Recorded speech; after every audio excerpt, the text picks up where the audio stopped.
Hi, I'm Father Brendan Bartlett with the Diocese of Arlington.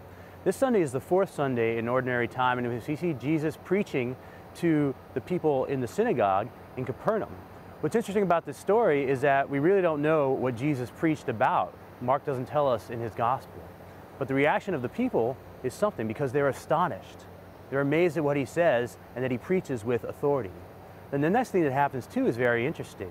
He exposes evil by his preaching, by his very presence. We see the possessed man come in, and Jesus exorcises him with just one line. There's not even a semblance of a fight. He says, "Be silent, go out of him," and the demon does. And so we do ourselves a disservice to pretend that the devil doesn't exist. And we do him a great service in pretending that he doesn't exist.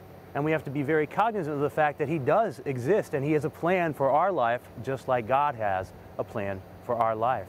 Our simplest defense is simply living the life of grace, frequent reception of the Holy Eucharist, frequent reception of the sacrament of confession, a good prayer life, but also not to give the devil more than his due, and to realize that he's a creature of God.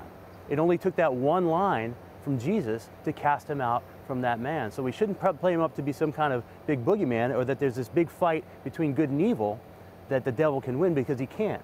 Jesus Christ won the fight before it even started. Your challenge this week is to ask yourself, how am I protecting myself from the wiles of the devil? Am I availing myself of the sacraments on a regular basis? Do I wear some kind of blessed object in my person, a scapular, a miraculous medal, a crucifix, something along those lines? And do I have a relationship with the Blessed Virgin Mary? One of the best ways to do that is by praying the daily rosary. Are you looking for a New Year's resolution? How about subscribing yourself and everybody you know to 2 Minutes to Virtue? It's kind of a big deal, like me.